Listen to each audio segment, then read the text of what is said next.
మాజీ మంత్రి రోజా, మాజీ SAAP chairman Byreddy సిద్ధార్థరెడ్డిపై SAAP chairman Ravi Naidu hot comment చేశారు. వారిద్దరూ జైలుకు వెళ్లడానికి సిద్ధంగా ఉండాలని వార్నింగ్ ఇచ్చారు. ఆడుదాం ఆంధ్రలో జరిగిన అక్రమాలపై విచారణకు ఆదేశించామని, 45 రోజుల్లో నివేదిక వస్తుందని హెచ్చరించారు. వైసీపీ నాయకులందరూ తాడేపల్లి ప్యాలెస్ ముందు పోరుబాట చేపట్టాలని అంటున్న రవినాయుడుతో మా ప్రతినిధి Shiva face to face.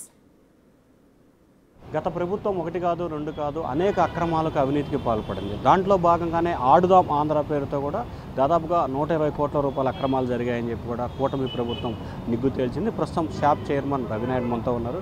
Sir ఏంటి సార్ ఈ ఆడుదాం ఆంధ్ర పేరుతో అసలు ఏం జరిగింది గత ప్రభుత్వంలో? అధికారం కోల్పోతున్నామని తెలుసుకొని యువత దూరం అయిపోయారని తెలుసుకొని, ఎందుకంటే గతంలో ఉద్యోగాలు లేవు, ఉపాధి లేదు, విద్యా వ్యవస్థను భ్రష్టు పట్టించారు.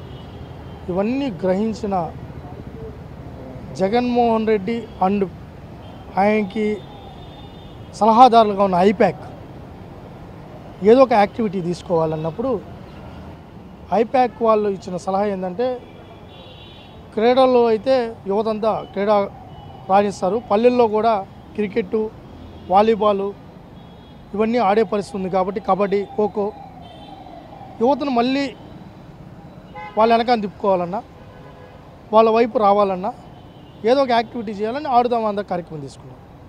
నేను స్పోర్ట్స్ అథారిటీ చైర్మన్గా బాధ్యతలు తీసుకున్న తర్వాత దీని మీద గతంలో నేను యువజన విభాగం కార్యదర్శిగా ఉన్నప్పుడు, ప్రధాన కార్యదర్శిగా ఉన్నప్పుడు నేను ఆ రోజు విమర్శించడం జరిగింది. అంటే రోజే చెప్తున్నారు నేను ఎటువంటి చేయలేదు, దమ్ముంటే అరెస్ట్ చేసుకోండి కావాలంటే అంటున్నారు. ఎందుకో రెడీగా ఉన్నాం కదా. ఇప్పుడు మా ఎమ్మెల్యే గారు ఆదిరెడ్డి వాసన్న కూడా ఇప్పుడే ఇక్కడికి రావడం జరిగింది. మా వాసన్న కూడా అసెంబ్లీ సాక్షి చెప్పారు, అడిగారు కదా, దమ్ముంటేనా? దమ్మున్న ప్రభుత్వం కూటమి ప్రభుత్వం ఖచ్చితంగా తప్పు చేశారని స్పష్టంగా తెలుసు కాబట్టి ఈరోజు భయపడి ఉన్నారు. ఈరోజు ఆడుదాం ఆంధ్ర విచారణ జరుగుతూ ఉంది. ఎందుకు అంత తొందరపాటు? రాత్రి వెళ్ళిపోవాలనే అంత తాపత్రయం ఉంటే పంపిస్తాం ఖచ్చితంగా. కాకపోతే మీ మాతో వ్యక్తిగత కక్షలు ఉండవు కాబట్టి చట్టం దాని ప్రకారం దాన్ని చేసుకుంది. మరి ఎంత అవినీతి జరిగింది దీంట్లో? మీరు చెప్పిన ఈ ముగ్గురేనా, ఇంకా వేరే ఏమన్నా ఐప్యాక్ లాంటి వాళ్ళ ఇంకా ఏమైనా పాత్ర ఉందండి? సమగ్ర విచారణ చేయాల్సినవి ఉన్నాయి. ఆల్రెడీ మేము మొత్తం ఎవిడెన్స్ అన్నీ కూడా ఇచ్చేయడం జరిగింది. మా మంత్రి గారు కూడా చెప్పారు, ఎవరైతే దీంట్లో భాగస్వాములైనా అందరూ కటకటాల పాల్గొతారు. శ్రీకృష్ణ జన్మస్థానానికి రెడీ అవ్వడానికి మీరు సిద్ధంగా ఉండండి. ఒకటి. రెండోది, కీలక పాత్ర పోషించిన ఎవరైతే ఉన్నారో తాడేపల్లి ప్యాలెస్లో ఉన్న వ్యక్తులు ఎవరైతే ఉన్నారో వాళ్ళందరూ కూడా, ఎందుకంటే 2 రకాలుగా ఉంటుంది. ఆదేశాలు జారీ చేసిన వాళ్ళు, ఆచరించిన వాళ్ళు. ఆదేశాలు అక్కడి నుంచి వచ్చాయి, ఆచరించిన వాళ్ళు మంత్రి చైర్మన్ కాబట్టి దాని ప్రకారం దాని జరుగుతుంది. సార్ నిన్న నర్సరావుపేటలో ఒక అంశం వెలుగులోకి వచ్చింది. మాజీ రంజీ క్రికెట్ నాగరాజు ఆ రోజు నన్ను ఆడుకోవడానికి అవకాశం లేదు, అందుకే నేను కోడేలా ఆయన కొడుకుపై కేసు పెట్టాను అంటారు. ఏం సార్ దీన్ని ఎట్లా తీసుకోవాలి? సార్ అదే చెప్తున్నాను సార్, బాధేస్తుంది సార్. మీరు మొదటనే చెప్పారు, అన్ని వ్యవస్థలను భ్రష్టు పట్టించారు. వాళ్ళ వ్యక్తిగత మేము నిజంగా వాళ్ళలాగా ఉంటే ఈ ఎరకు వాళ్ళు ఎవరు అసలు ఇప్పుడు మాట్లాడుతున్న ఏ ఒక్కరు కూడా బయట ఉండేవాళ్ళు కాదు, లోపల ఉంటారు. ఈరోజు చంద్రబాబు నాయుడు గారికి అరెస్ట్ అలాంటిదే, కోడెలు గారి మీద పెట్టిన కేసు అలాంటిదే. ఒకరు కాదు, కొల్లు రవీంద్ర గారైనా అచ్చెన్నాయుడు గారైనా ఒక లెటర్ ప్యాడ్ తీసుకొని వచ్చి ఏదో సంతకం ఏదో రికమెండేషన్ చేసి దాన్ని తీసుకుని ఆయన జైలు వేశారు.